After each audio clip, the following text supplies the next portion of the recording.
Thank you, Michael, for taking the time and joining me on the podcast today. I really appreciate it. You are the founder and CEO of Big League Advantage. Your company is empowering athletes by investing in athletes before they make it big time. And so you guys, what that looks like in practice. You guys will write a check to traditionally a minor league baseball player. Now you're doing other sports as well. Then, it's not like a loan or anything like that. If they make the major leagues and they make a big contract, they'll pay you a percentage of that contract in exchange for this upfront payment that you made to them.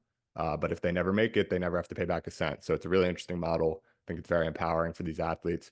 And it's kind of like a VC model applied to athletes, but different in that, VCs don't really have a stipulation that if your company doesn't make it big, you never have to, give up your equity or whatever. So very interesting and very much looking forward to the conversation. Before that, you played Major League Baseball for the Philadelphia Phillies for a few years, but you've always had a mind for stats and things like this. So excited to have you on. I think for those who don't know you, the best place to start would be just to kind of tell your story, and talk through some of the decisions you've made to get to where you are today.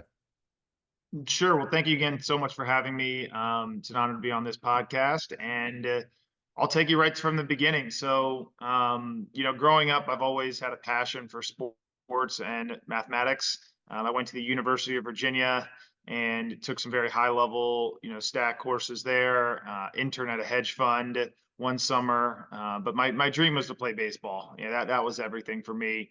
I got drafted by the Philadelphia Phillies in the 14th round. For those of you who don't know, at the time there were 50 rounds in the draft, so my signing bonus in the 14th round was $5,000. So it's not much. And you go to the minor leagues where, if you look at minor league players, less than 10% of minor league players will play just one day in the major leagues. So it's a really hard, thing to do. Very, very few make it. My story in terms of making it was, I got there and I very quickly realized I was bottom 10 percentile of talent. I mean, I was looking around, these guys are throwing, 95, 100-mile-an-hour fastballs. You could like hear them, like you could watch these breaking pitches move. And I'm out there throwing like 80, 89 to 91. My pitches aren't moving much. And I had to really figure out how to make it, and how to separate myself. And what I did was I started building algorithms and models for pitch sequencing. So I threw 4 pitches, all well below average. But if I could model out hitters and build these algorithms to figure out what they're looking for and throw the opposite of that in different counts and locations, then I might have some success. And it worked out. I struck out, I think, 12 or 13, something like that, per 9 innings, and got to the major leagues. It was a great run. I did blow out my arm, but before that, I joined the MLBPA licensing committee, the executive subcommittee that negotiates collective bargaining agreement with ownership, and really started to understand the business of baseball.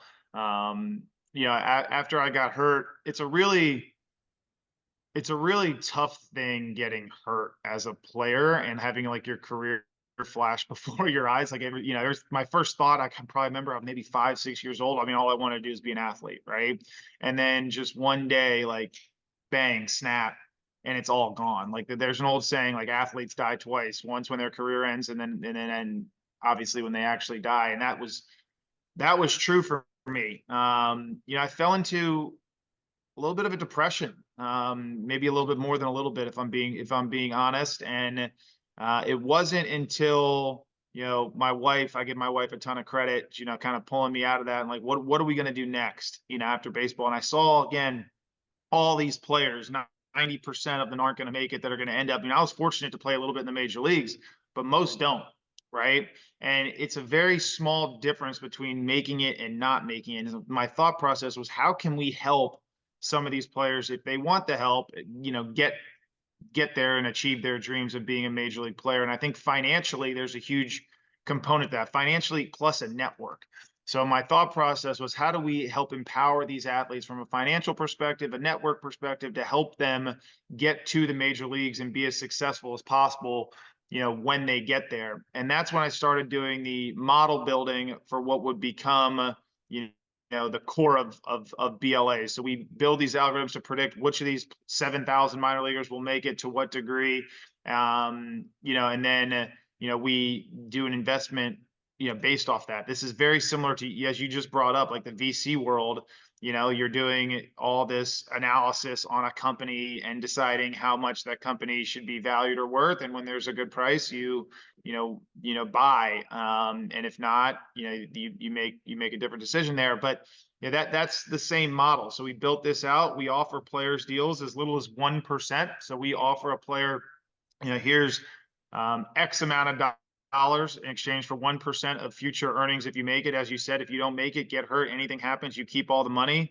And if you make it and you make $100 million and you do a deal for 2%, well, then you've made 98 million, right? Because we would get 2 million of that as for the original investment. And then we also supply them with this great network of people that can help on and off the field, hitting coaches, analytic report, mental training, like all these things to help try to give these players the best possible chance. So that was the idea. And I can pause now if you have any questions or thoughts on that. I can kind of keep going with the story on the fundraising side, whatever you want. Yeah, no, that's a great start, and we'll definitely get into the fundraising and stuff. But just a couple notes on your story before we dig into the BLA to Big League Advantage. I understand, well, first of all, what you're saying about the injury and everything. Like, I can't imagine from my own experience. I just, I was never a professional athlete or anything, but it's really your identity that just kind of dies in a day with, an MRI or whatever it is, and that's got to be like extremely hard to handle. Fortunately, you found this next career, which probably when it's all said and done is bigger than the previous even, and certainly will last a lot longer. So it's great. And I mean, the impressive thing about your story as far as making the pros, making the majors is it's very clear. Like, I mean, you did the analytics yourself. You made it with your mind and not your arm, which is, a very unpopular route for getting there. And a lot of people, it's a combination of, being, using your head, but also having the natural talent and working really hard at that talent. But rarely, I think, do you see someone with actually, like, as you said yourself, just, lower percentile arm strength or movement on your pitches or whatever it is, who actually is able to overcome those physical weaknesses just with their smarts and their intelligence. So super cool path for getting there. But I understand, growing up, you did have a lot of sort of physical gifts and abilities. You were a great athlete. And actually, in addition to having the ability to go play college ball at Virginia, you had offers to go play basketball at Duke under Coach K and at Louisville under Pitino. Can you sort of rewind and think about that decision and talk about that decision? Because you actually weren't nearly as sort of touted a prospect in baseball, but I understand you sort of looked at your, you thought you were closer to your ceiling, I guess, with basketball, whereas in baseball, you thought you had more potential and maybe more of that ability to sort of get there with your mind and with your analytics. So how did you actually make that decision when everything in front of you is telling you, I'm a better basketball player than I'm a baseball player? Yeah, so that was a really tough decision that I had. Was actually offered D1 scholarships in football, basketball, and baseball. I stopped playing football after my last year to focus on basketball and baseball. That was really more of like a health concern on my side. I've always been really gifted in terms of hand-eye coordination, but not necessarily straight athleticism, right? So I wasn't always the, bigger, stronger, faster. I was just like, very coordinated. So in basketball, I was a really good shooter, but I couldn't, I really couldn't guard guards. I'm 6'8" and played guard. So that was like a huge advantage in high school, but I couldn't, I always thought I could score on anybody, but like in college, guarding a guard would be very, very difficult. The way I looked at it was, in basketball, like if everything went my way, like the 1 percentile of perfection, like maybe I could be a ninth man on an NBA team, right? Like that's if everything was perfect, right? Right. Most likely go to college, maybe play overseas for a little bit and that'd be it. But for baseball, I was a lot worse at the time, but I had the physical gifts in terms of my height, right? Like a 6'8" pitcher to use that leverage, the arm angle, downward plane, and also I could use my, I've always thought like it's more of a mental chess match. It's a one-on-one matchup. Like baseball is really a one-on-one game disguised as a team sport. It's just batter versus pitcher kind of over and over again. Basketball, there were a lot of things like I'd have to be in a great system. Like I couldn't control the game like a LeBron or you know, Brandon Miller, like, the guys that are on ball, like I needed to be off ball. I needed to have everything else working for me for it to work out. And then even then, I was a liability on the defensive side that I'd have to get, it's hard to get quicker side to side, like that stuff. It's much easier to become a better shooter than it is to become, quicker. And so like I had those skill sets that were already mature for my age. And then didn't necessarily have the skill sets that were going to be harder to improve over time, which is why I chose baseball, and I think I made the right decision. I have no regrets on that.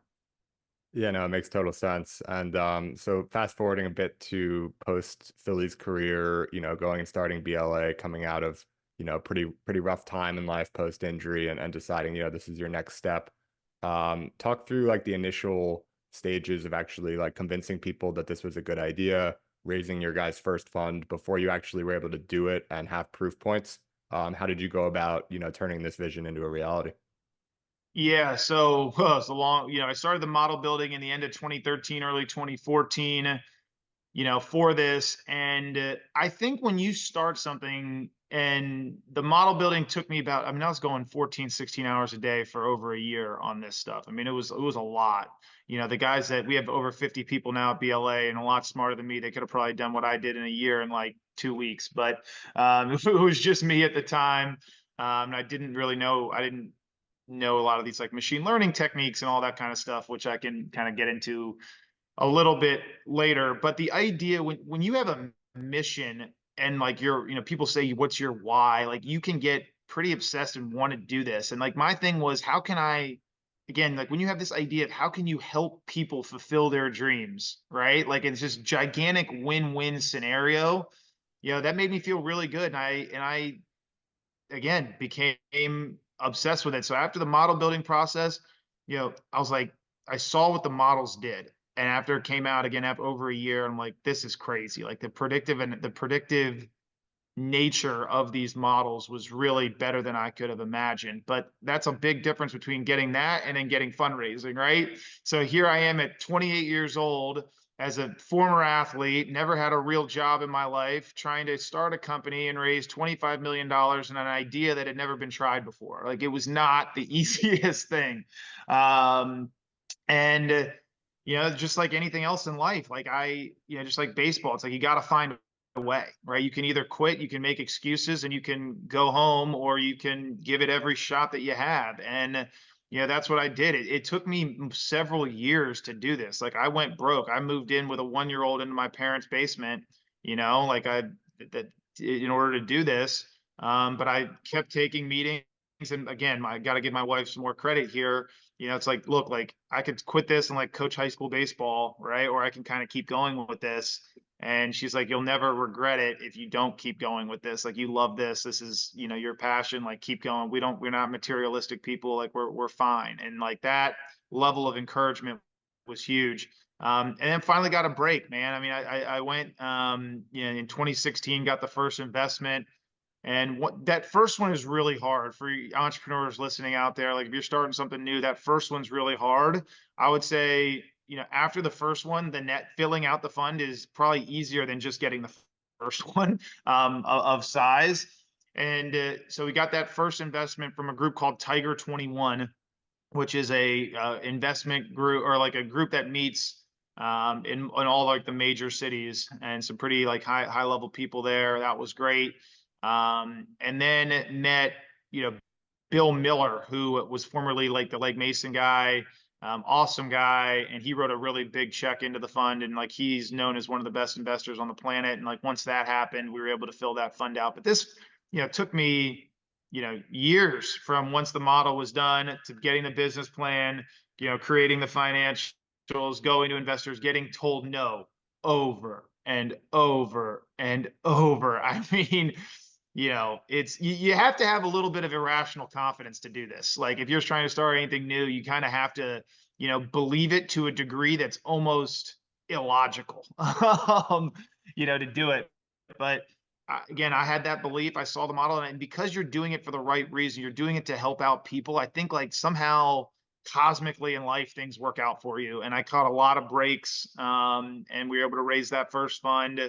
And then that first fund was a 20. It was supposed to be 25. We moved it to $26 million, and we were off to the races. We invested in 77 players in about a year, in that fund. So then after that, it was Katie bar the door.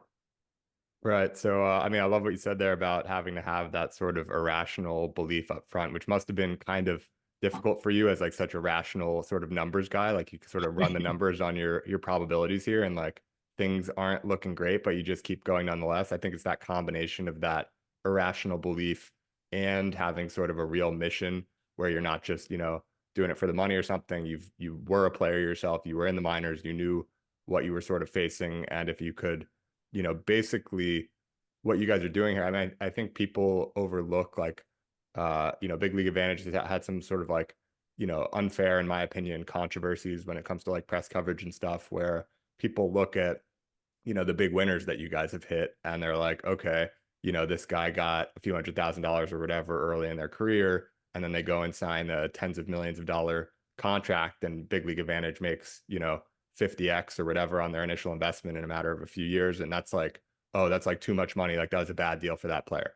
And like, you can make that argument. You could also make the argument that that player wouldn't have got to that place without that money. So that's totally valid as well. But if you ignore even that individual use case, for every one of those players, there's a ton of players who don't make it and they'd never have to pay back the money. And so you're basically just reallocating an incremental amount of money, which is a huge absolute value for these, big successes, and distributing it among the people who never get to get that life-changing money with a big major league contract. And so overall, I think it's pretty hard to argue that the impact that you guys are making is not like very good for the collective of players who you guys are investing in. So one of those big successes from I believe it was from the first fund, from the 77 players out of the 26 million, was Fernando Tatis Jr., who I think you guys gave $500,000 for 8% in 2017, and then So he yeah, signed. that those numbers, yeah, that those numbers are wildly inaccurate. Oh, really? People just assume it's okay. You're not the first one to do that. We gave them a heck of a lot more money than that. But we don't disclose the actual dollars and the percentages. Okay. It's been reported. Like I don't know who comes up with these reports, but I can officially tell you you know that is not accurate at all. Tatis was a lot more than that. And again, we don't disclose the percentages on that side. Yeah, no, it But makes sense. wanted to make sure, yeah. Yeah, I And think I do want to go I ahead. found that in some article somewhere, so not Yeah. super surprising that it's wrong. But just to give people an idea, regardless of what the amount of the investment was and the percentage, which it sounds like was a lot larger of an amount and a smaller percentage, he went on to sign a $340 million contract 4-ish years later. So there's like whatever the numbers were, huge return. But again, would he have made that contract? Would he have even made the MLB had it not been for this extra, the extra resources he had to go and get trainers and supplements and not have the financial stress and all of these things? It's not an experiment you can actually run, but it's reasonable to say at least that he wouldn't have had as much success without this, ability given to him early through the finances and through the network. Yeah, exactly right. I mean, I think you touched on the most important points. The majority of players that do deals with us will not come close to paying back the original investment, right? It's the same, as a venture model. And I'm glad you brought up, a lot of the press, and I would say it's one of the toughest things I've had to deal with since starting. It's just sad. And it's just like really, really sad how, to see who controls the media, and like why stories get out there, and it's very counterintuitive. But yeah, it's again, the vast majority of players will not pay back the original investment, and people just, I think, have this nature of like every prospect's going to pan out, right? When they, of course, they don't. And I think Tatis is a great example. You can listen to his dad on our website talking about how great this deal was for him. This was after signing the $340 million deal, right? But there are people that are just really against this, like, and it's for a variety of reasons. There was an article that came out that wasn't too positive about us, and the author, straight up told me to my face that, look, like, on Shark Tank, if Mark Cuban invests in an entrepreneur and that, company and that business goes up 100x, that he believes Mark Cuban took advantage of that entrepreneur. Right. And, people are going to think what they want to think. Like, we live in a free country and you have freedom of thought. Now, I would firmly disagree with that. Right. I would say that investment helped that entrepreneur grow in their business, just like our investment, as you said, helps that player grow. Right. But some people just have a different viewpoint on that. And also, you get into certain agents and you get into certain organizations that are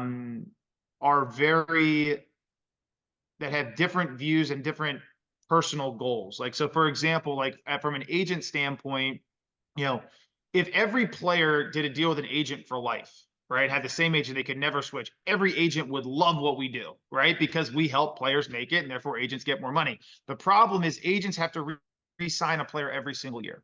So they're very concerned that if a player does a deal with us, then that player becomes, let's say that player's bad, doesn't make it. Well, the agent doesn't care, right? It's on to the next, right? But if that player does do well, does make it, they're really worried a different agent's going to scoop in and take their player, right? Because of this deal, right? So then they have to publicly be as negative as possible about BLA. So I have agents that are really good friends of mine that will call me and be like, man, I'm so happy this player did a deal. It's going to really help him. This is going to be incredible. Like, of course I had to publicly say this is the worst thing ever, but I have to do my job.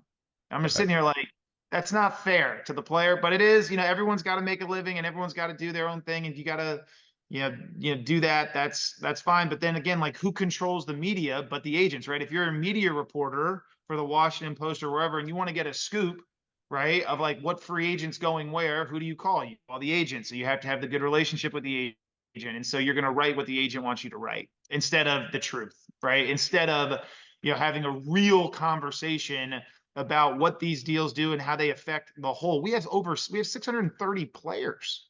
630 players, right? How does it affect the whole?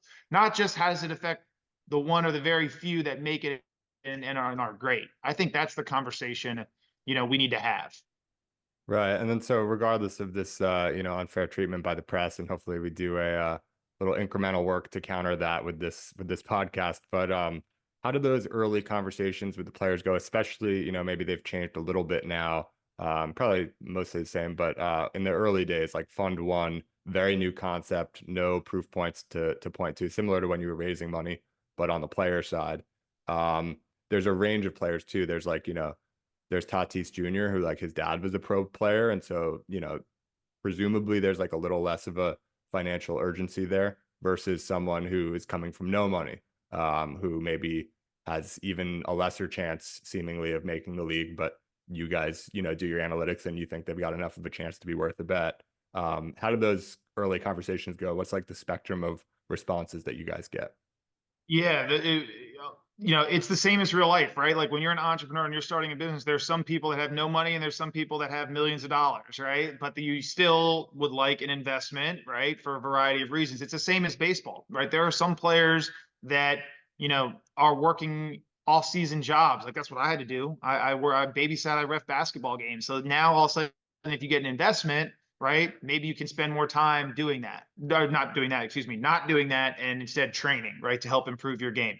Or you're a first-round pick, you sign for $2 million, right? We have 43 players that have multi-million-dollar signing bonuses, right? Multi-million-dollar signing bonuses with us. Well, they still have that money, but maybe they don't have enough to afford a private chef, right? Or they don't have enough to afford, these types of things that could really help, improve. Like how much money does Tom Brady spend and LeBron James spend per year investing in themselves, right? Many millions of dollars per year, right? And so getting, every player, no matter where you are on the stage of your career, there's always more money will help you become a better player. Now, to what degree? Probably more on the lower end than on the higher end, right? Probably not having to work and babysit or whatever you're doing and you get to train is probably going to have more of an effect than going from working out every day to now having a private chef. That difference between personalized nutrition plan versus eating on your own, it's definitely going to help you, but probably to a smaller extent, right? But again, no matter what, the more money you have, the more likely you are to make it. If you use it wisely, you invest in yourself. And that's why we are, we sign players from all over the spectrum, the Fernando Tatises of the world to players that have a $10,000 signing bonus, players like me, right? And those conversations, shockingly haven't changed too much from the beginning to the end. What's interesting, we tell players, now that we have enough sample size, I'll explain, when players say yes and when they say no and how they sort of think about it. And I explain this stuff to players, and we as a company, we're not salespeople. We give it, when players say yes, here's why they say yes. When players say no, here's why they say no. And both reasons are great. We never care if a player says no. That's fine, as long as he has the opportunity to do it if and only if he wants to. The tragedy in our business is there are hundreds of players that don't even get to hear an offer. That's the tragedy, because of the media and because of the brainwashing. They're like, I don't even want to listen to this, right? Like, we could offer a player $10 billion for 1%. They don't even want to listen to it. Right? Which, that's the tragedy to me. If anybody wanted to buy any piece of a company, you should at least listen to what the deal is, in my view. But going back to your question on like how we explain this to them. So, when players say yes, they say yes for a variety of reasons. The biggest reason is, I'm doing this deal because I want to bet on myself, right? I want to give myself every chance to make it.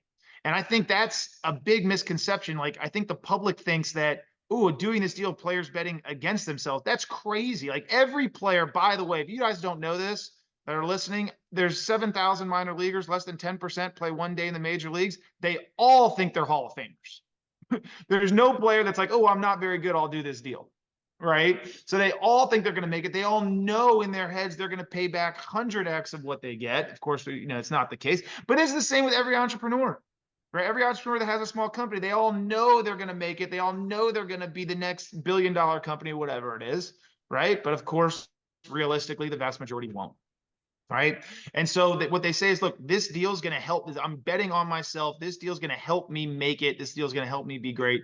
Secondly, they think of it as, look, almost as if, an insurance policy to some extent. Look, I'm going to do this deal now. I'm going to use a lot of money to help myself, be better, but then I'm also going to use money to invest in the S&P 500 or whatever the case may be, where baseball, if things don't work out, I now don't have to start at zero. You're 27 years old with a family, you got a wife, you got kids, and now you have nothing, or you have hundreds of thousands of dollars to start round two.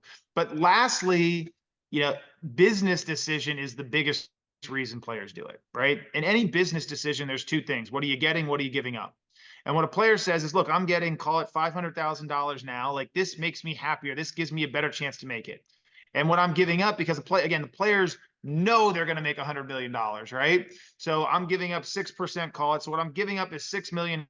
I'll have 94 million instead of 100 million. So $500,000 now is a lot more valuable to me than 6 million is if I already have 100 million, is how they think about it when they say yes.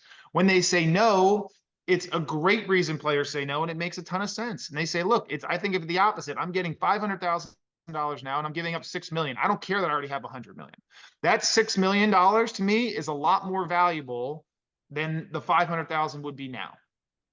And that's totally fair, right? So we just tell them, this is, here, and here's all the variety of the outcomes. Like, we always tell the players, look, like, we know if you don't make it, this will be the best deal you ever do, but don't ever think of it that way. Like, assume you're going to make it, assume you're going to be great. And if you're going to be upset at losing that 6 million or whatever it is, if you already have 100, please do not do the deal. Because I don't ever want to do deals with players that are going to end up regretting it later. That's not why I started this company. Started the company, to help players and be a part of their success, right? And so I really want players to think through all of the ranges of outcomes. And if ultimately they decide they are going to be upset at that latter point, then don't do it. No problem. And at the end, look, it's not a big deal, then of course they should do it. Right. Yeah, And so that's the proposition there. And that hasn't changed from the beginning to now.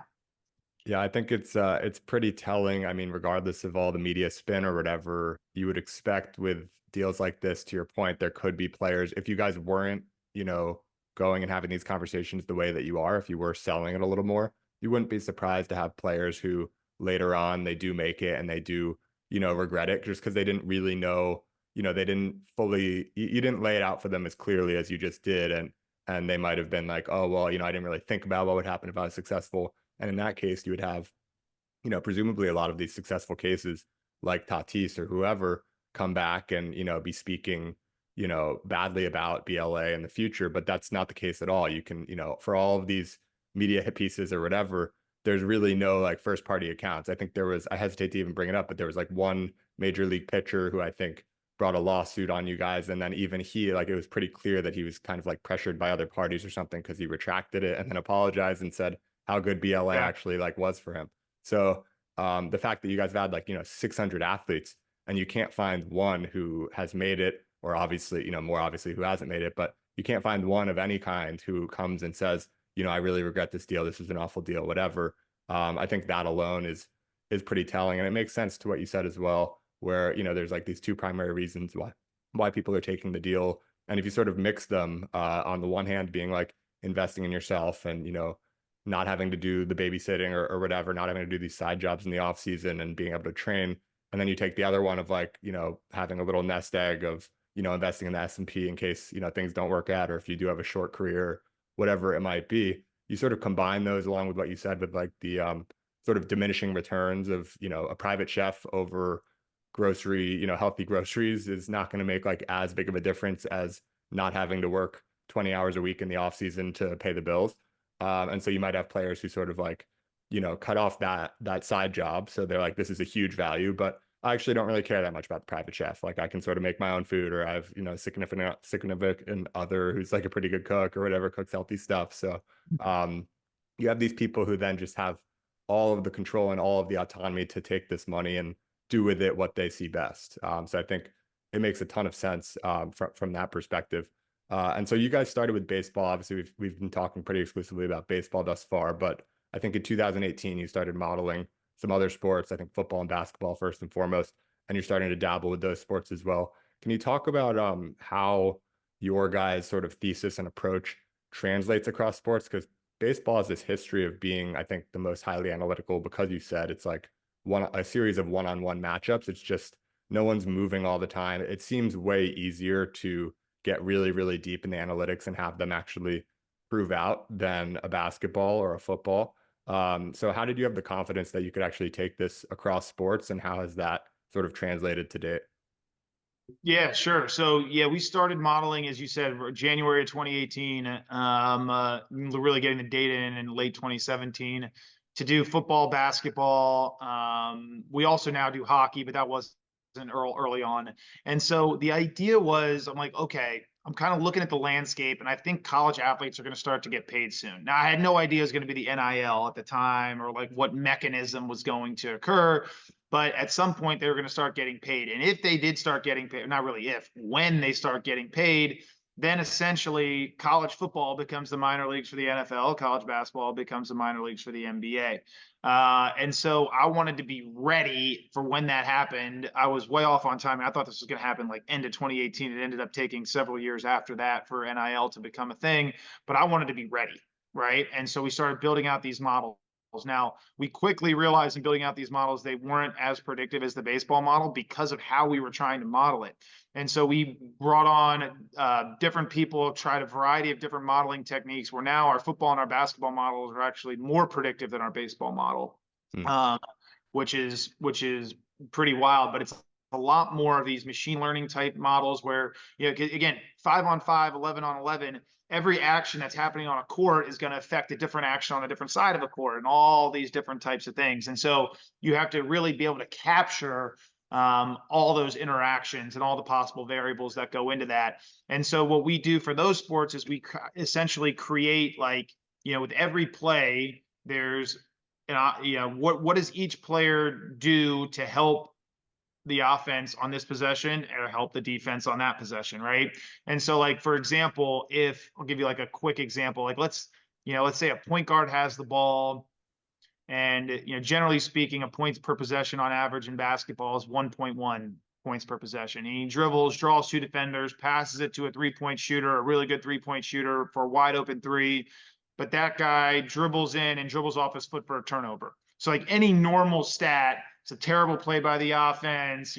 The plus minus for all the players on the court is bad. Like, it's just not a good situation. But for us, the point guard had the ball at 1.1. He gave it up and call it 1.5, right? And then that guy made a bad decision, dribbled it in off his foot to lose the possession. Well, the point guard gets 0.4 points worth of value for us essentially, right? And so you can look at decision making, and you can look at, you know, how smart players are, and you can really, you know, create these profiles on these players to figure out, like, what are they doing now, where do they project to be doing later, and really create some really cool predictions. Now, from a business standpoint, we actually have not used it in the same way, you know, BLA has on the basketball side. So basketball side, we now do it just for teams. So before, you know, we had all these beautiful models, but there was no NIL, and that's kind of when, you know, Coach Krzyzewski at Duke called, and we went over some stuff and got a relationship with them to help them with their you know, basketball, a bunch of questions. It was really cool getting to learn from Coach K and like seeing how a system's built. And then we've also gone over recently to Alabama as of 2.5 years ago, and have had great success there. But the football side, we have gone into the players, and really looking at, you know, those relationships. And we have done deals with about a dozen or more football players, the same, you know, as the BLA side. I don't want to convolute the two companies, by the way, just for all the listeners out there. There's two separate companies here. BLA is the investment side, and SAA, Sports Analytic Advantage, is the one that does the teams, the Duke, the Alabama. And we also part own and run a soccer team over in England as well, on the Sports Analytic Advantage side. But again, going to the BLA side, we now have these models for football players, basketball players, hockey players, and we offer, again, we offer football and hockey players deals like BLA.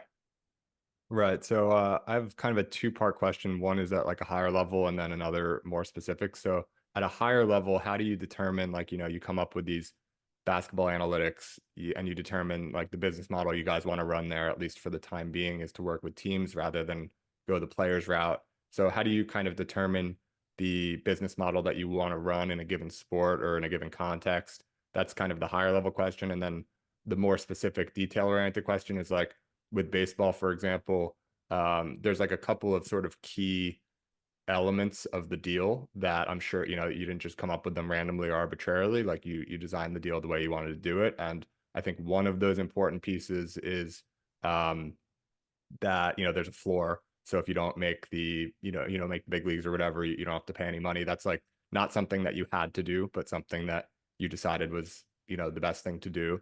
And then the other thing is that I think you guys are offering an amount basically on a per point basis, like for a percentage of whatever they want to give up. And then you're actually giving the percentage autonomy to them to decide whether they want to give up, you know, 1 point in their earnings for their career for X, or, you know, 5 points for 5X.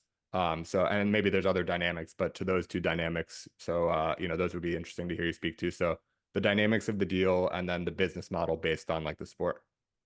Yeah, so the dynamics are exact same across all the sports. So for football, it's the same thing. You get a percentage, we give you a dollar amount per point, and the player is allowed to pick whatever they want on the scale, whatever, you know, makes sense for them.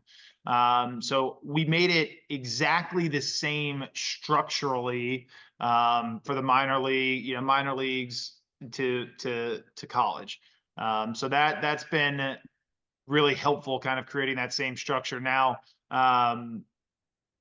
you know, there's obviously, you know, different components to the NIL side of it, because obviously, you know, there's a name, image, likeness component. So we do give players $5,000 to any charity, foundation, or cause of their choice. And then the player, again, uses, you know, their name, image, and likeness to support that charity, on our behalf. And say, like, you know, I think Nolan Smith did a great job on his, yeah, he was a first-round pick for the Eagles. He started a camp for kids in Savannah, Georgia, that couldn't go to Atlanta and back, to get proper football instruction. And so these kind of underprivileged kids that now are able to get elite instruction there. Yeah, and there's again a great video on our website about that. And so, yeah, that's kind of the NIL component of it. And we also do the same thing now for baseball players too. Like, it's, again, every player gets $5,000 to a charity. And we really believe in helping like grassroots campaigns. These athletes have a high, you know, role model index, if you will, in their local communities. So the more we can help give back, we think it's a really good thing. And you know, we've given, you know, crazy amounts of money to players' charity, and our investors have, you know, over time, which has been, you know, really cool. We're actually in the middle doing a partnership with the United Nations as well, the Refugee Foundation, to really help out Venezuelan refugees with a lot of our players, which is, again, like, this is the stuff that really matters. And so like and I only bring this up to explain the components of the deal and how they go from, again, the baseball, the football, and the basketball side of it. What we do, what we decide is, you know, is pretty interesting. Like, we're not precluded of doing deals with basketball players or football players. Surely, like, if there's players that come to us, we have models and we're ready to go. It's just we're not as active on that side as we are on the baseball and the football side. There's just a lot less basketball players, that end up making it to the NBA. Now, again, we will still do that. If there's a basketball player listening in that thinks this can help, like, we're here. But we're not, again, actively pursuing that. And I think that's another thing, like, last thing I'm going to touch on here. You talk about the 630 players, and yeah, the players love doing these deals, and they are our biggest supports. Like, we get thousands of incomings from players a year. Hey, do you have an offer for me? Like, wanting to do this stuff. And I think that, to me, is super rewarding, that, this is going like where this company is built by players for players, and players love it. And that's what makes me really happy. Right. And then so you guys have this secret sauce, so to speak, in terms of like your analytics across multiple sports now. You guys went and raised, after the first fund of 26 million, I think 130 million in the second fund and 250 maybe in a third. What was like the story of what you guys are going to do? Was it just, we're going to repeat this playbook, or was it we're going to go and, well, I guess that was all on the BLA side. So maybe Exactly. nothing So to do that's with the just sports. repeating the playbook. Yep. So Okay. that's just repeating the playbook. The first fund, the first and the second fund, those numbers are accurate. The third fund, we actually raised considerable amount less than that, but it was intentional. We wanted to, there's a variety of things we're thinking about as a company, and we wanted to give ourselves a little bit more optionality, and instead of like a longer fund life. And so we are about done, by the end of this year, early next year, we'll be done with our, investing in our third fund, and we'll be, should be well over 700 players on that side. And that's really, the fund investment business. Like I said, it's running itself really well. Like the algorithms, the models are doing a great job. Then we get in, and our player relations team, players every year out. If you take out the COVID year, every year more and more players are doing these deals. Like, that's a good indicator for us, that our product is more and more popular, amongst players. And so, that's, we're just going to keep doing that, until players tell us this is not, they don't want to do this anymore, right? Which I think would be, I don't think that that's going to happen, just because, again, like, when you're a player, you hear all the stories. You hear not just the players that make it, but you're friends with 9 out of 10 that don't make it, right? And so you get a lot better perspective when you're inside the industry than you would if you're reading a newspaper, on your couch. Right. And so you talked about, seeing the fact that college players were going to be able to start making money. Was that, whether it was the NIL or otherwise, was that the bottleneck on being able to enter these sports? Like, could you not have run any sort of deal like this before that came into play? That's interesting you say that. I think we probably could have, but we didn't want to take the risk. Right. Like, the idea of student athlete protections, like, you should have the same rights as any student. Like, if you're 19 years old and you create an app and you want to get an investment in that app, you're allowed to do that, right? Why can't a 19-year-old, football player that wants to get an investment in his career, right? Like, why can't he do that? So Yeah. I think that should have been allowed, but it was definitely questionable, and we didn't want to test those waters. So, with the NIL that came out, we thought that put us, with the NIL components, using their name, image, and likeness, only for the duration that they're in their college career, would be something that, made sense. Right. So not so much as like a legal or literal unlock, but more of a practical unlock where, now these guys are getting paid. So we can go and we can do this. And it brings me to another question. I understand, like, you guys go and, you have these conversations we talked about earlier with these players in the minor leagues or in college or whatever it might be. And you tell them, in addition to all the other stuff that you said, that, just the reality of the business and the way the models work, and the way that you guys come up with your offers, in the vast majority of cases, if they don't take the offer when you present it to them, it's likely to be a worse offer if they were to come back with interest later, just because most players don't sort of keep on that, ultra high trajectory that would be required to make the majors. So I'm curious, have you thought about, going even earlier with like sort of the age and stage at which you guys are making these offers to players, or is there just too much ambiguity and difficulty to predict at like a certain point? Well, we have a policy that we don't do any deals with any players under the age of 18. And so that's really and that's an internal policy. There are obviously a lot of athletes that do massive deals. Michelle Wie, I think, did a deal like 14 or 15, Rory at like 13 or 14 with Nike, something like that. So like you can do deals with athletes before they're 18. For me, like I just think it's a good policy to do it at 18 years and on. And then it's just a matter of getting data, right? So like how much data do we have to be able to make an informed decision? So like, for example, like a Latin baseball player signs when he's 16. So by the time he's 18 or 19, that's 2 or 3 years worth of data that we have. But an American player that's in college, that's 18 years old, we don't have any data yet. So we really can't offer that player till he's like 19 or 20, right? Because he has to, you sign in the United States when you're 18 years old. So your first full year is like 18 and 19. Then after your first full year, we have enough data to make offers. So it's just a combination of what is the data that we can get all before we're comfortable making an offer, and then the player must be 18 years or older. Yeah, no, that makes sense. So last question, because I know we're coming up on time. Whether it's BLA or SAA, the other sort of sub company that you mentioned, or separate entity that you mentioned, or anything else, presumably you're going to sort of keep operating in this realm that's around sports and analytics and everything like that. But for the next, I don't know, 5 years, or maybe you don't look that far out, 2 years, maybe you look further out, 10 years, whatever it might be, where do you see like yourself and the types of stuff that you're working on, and just the progress of these existing entities, in X number of years in the future?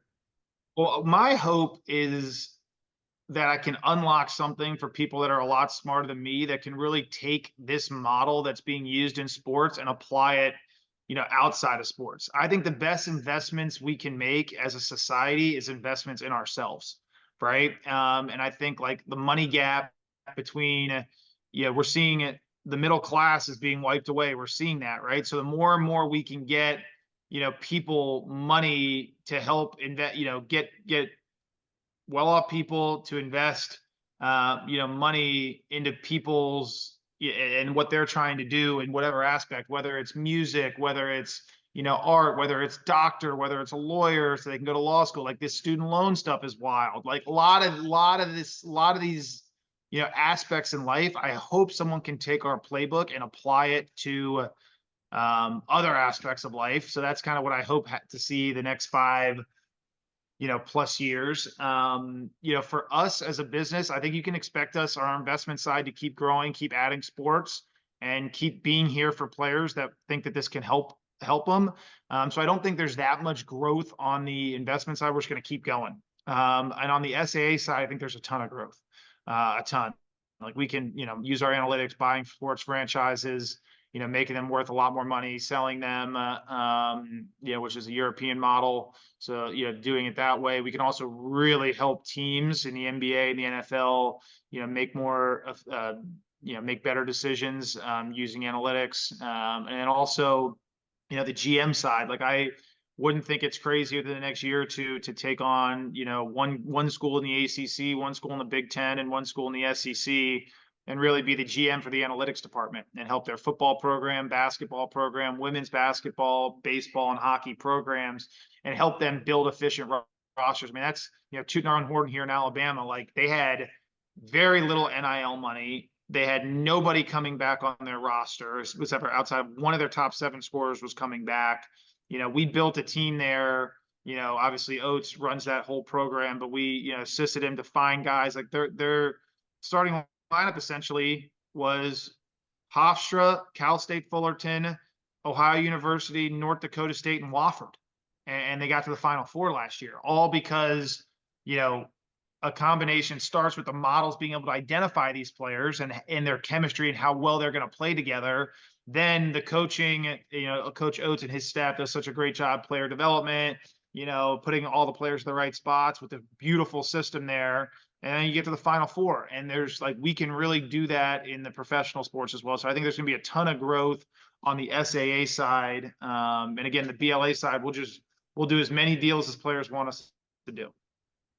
Awesome. Well, I think that's a great way to wrap it up, and very optimistic on what you guys are doing, now and in the future. So really excited to follow along. But appreciate you taking the time today, and yeah, best of luck with everything moving forward. Thank you so much for having me.